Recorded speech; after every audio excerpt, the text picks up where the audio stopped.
أمسي عليك وعلى الأخ عبد القادر والأخ علي التغباسي. حياك الله. والله أنا عندي 3 نقاط لو سمحت لي أبي أتكلم مع الإخوان، ولن أجامل أحد من الإخوان، ولكني أنا لفت انتباهي أن الأخ عبد القادر يعني بدأ يجامل على قد يكون له مصلحة في برنامج الانتخابي. مع احترامي لك أخ عبد القادر، أنا أقول لك كل احترام، ولكن أسئلتي موجهة للسيد علي الدغباسي. أخ علي الدغباسي دائما يتكلم أن الكويت هي الأول وهي الأخير.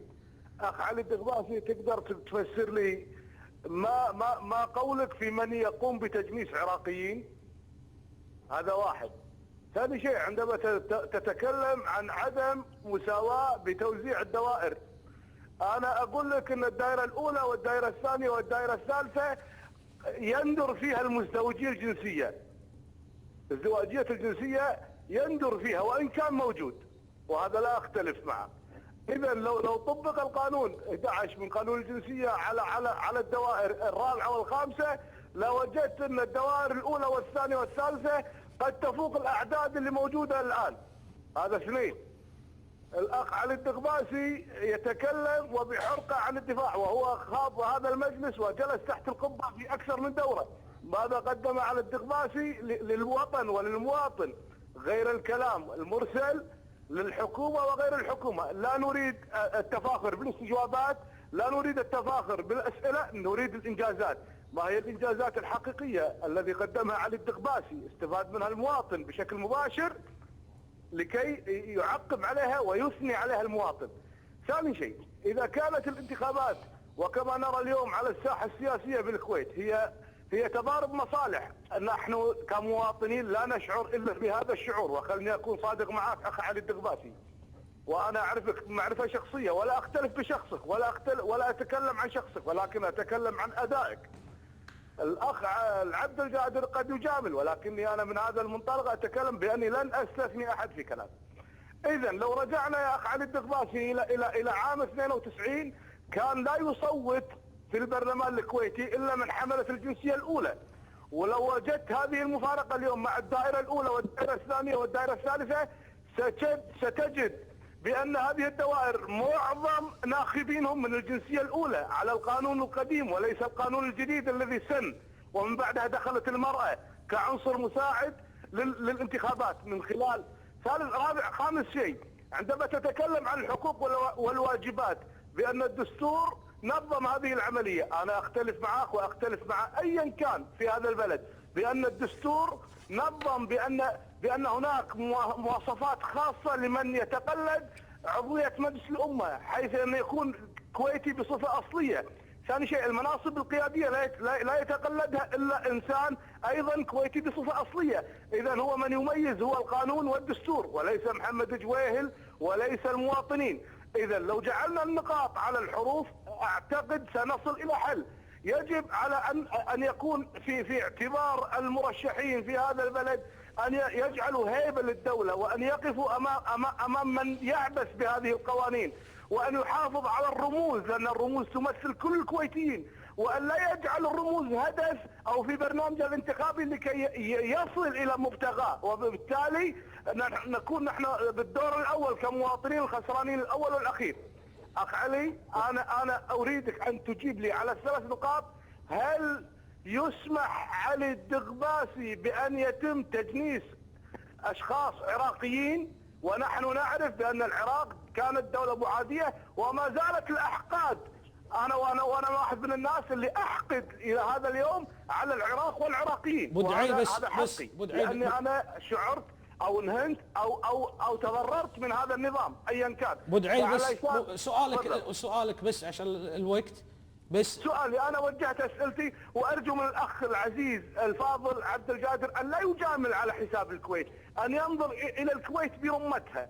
وأنا شاكر لك وشاكر لضيوفك الكرام، شاكر لك جدا. احترمنا وجهة نظرك. شاكر. الأسئلة كلها موجهة لك أبو صالح. لا بس أول شيء بقول على يعني هذه وجهة نظر الأخ محمد. أكيد وجهة نظر. يعني هو أولا من حقه أنه يقول ما يشاء، بس يعني لا يقول إحنا نجامل.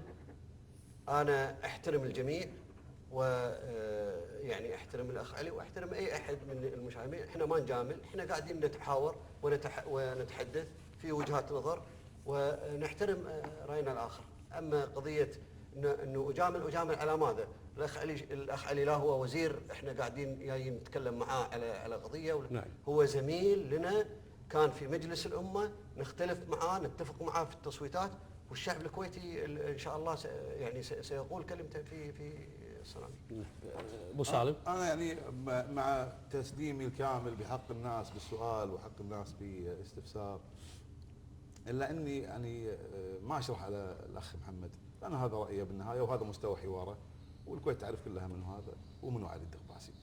وانا في البدايه اود ان اوضح شغله انا لا اعرفه ولا اتشرف اني اعرفه.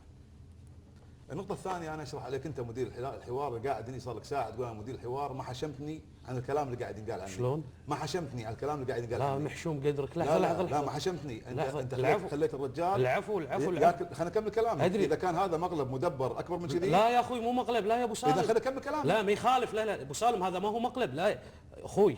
احنا الحين امام هواي لا العفو رأيي بس. الكلام هذا جدا خطير اللي قلته لي يا ابو سالم. ابو سالم لا ابو سالم خلينا نكمل رايي. البرنامج ارجوك خلينا نكمل لا برنامج المنصه. لا يا ابو سالم برنامج المنصه لا يا ابو سالم. لا العفو ابو سالم. على الاقل تعطيني دقيقه اكمل كلامي. كله الوقت كله لك. انا ما الوقت كله لك.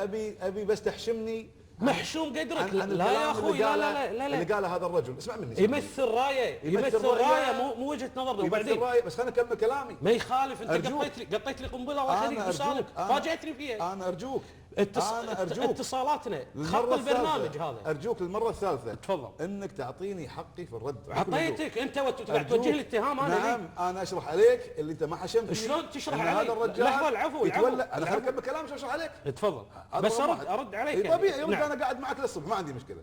انك تخلي واحد يتكلم علي بهذه الطريقه ويشكك في كل هالانجازات. انا شنو قدمت غير الكلام؟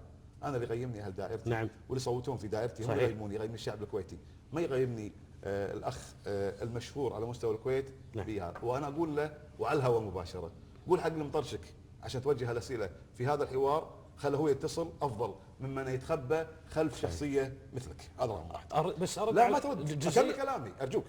قضيه 92 السماح للمتجنسين انا ما كنت اوظف 92. قضيه المتجنسين توصيل الكويت، تقطيع اوصال الكويت الدائره الثالثه والدائره الرابعه والدائره الخامسه، هذا كلام مو صحيح. الشعب الكويتي واحد.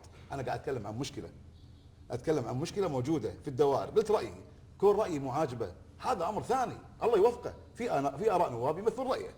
قضيه انا ما قدمت غير الكلام، انا ما راح اتكلم عن انجازاتي. انا عندي زميل مختلف معاه في الحلقه او في بعض النقاط وهو يتحدث عن انجازاتي اذا انا كنت نائب قدمت شيء للكويت ولا لا. قضيه ان انا والله مزدوجي الجنسيه واللعب اللي قاعد يصير في القضيه هذه، هذا خطير اللي قاعد يصير في البلد. انا اقول حرام عليكم، لا تقطعون اوصال الكويت، حافظوا على وحدتنا الوطنيه. الكويتيين كلهم بمختلف مشاربهم وطوائفهم وافكارهم وحده واحده، لا تقطعون اوصال الناس. انا اقول الحكومه اذا تعرف شيء ايش حقها ما تتخذ اجراءات. الحكومه هي تملك التجنيس، مو علي الدغباسي يجنس. علي الدغباسي مو هو يوزع جناسي. الحكومه هي تعرف البيانات. ليش هو ما وجه اسئلته حق الحكومه؟ اسئلته كانت مقصوده وطقت فيني بشكل مباشر وانا اعرف شنو اهدافها. وصدقني انا ماني في موقع شبهه حتى ادافع عن نفسي. انا جيت قلت ارائي، كون ارائي ما تعجب هذا او ذاك هذا امر لا يعنيني. اذا سمحت لي انا بتكلم مو عن انجازاتي. عيب اتكلم عن انجازاتي. انا ابي الاخ محمد زاملني خلال 10 شهور واطلب رايه. جلسه البطاله والبحث عن فرص الكويتيين انا اركض على النواب من مكتب لمكتب والوزراء والمسؤولين عشان اوفر فرص عمل للكويتيين. انا اللي قاعد اتكلم عني ملف انجازات موجود داخل مجلس الامه، مو قاعد ازايد مثل ما يتصور البعض. هذه القضيه قضيه خطيره وانا جاي هني اقدم حوار وجاي اسمع اسئله وارد عليها، مو جاي مره تقول لي على الانتخابات الفرعيه ومره اخرى تطلعني بلسان احد الضيوف بهذا الشكل الرخيص. انا نائب كنت امثل الامه وان شاء الله بريت بيميني وقمت بواجباتي، مو جاي اليوم هني حتى اتعرض الى مثل هذه الاسئله او مثل هذه المواقف. وانت مدير الحوار يفترض عليك على الاقل تحشمني، ما تخلي احد قبل ما ارد عليك محشوم قدرك. ابي محمد يرد عليك. لا بس لحظه دقيقه، انت قلت الامر ووجهت ولا انسحب من الجلسه ولا من الحوار. عارف ليش؟ لاني يحترم المكان اللي انا قاعد فيه واحترم وانت راعي مكان. لا انت راعي المكان. نعم. ما ينهان كذي.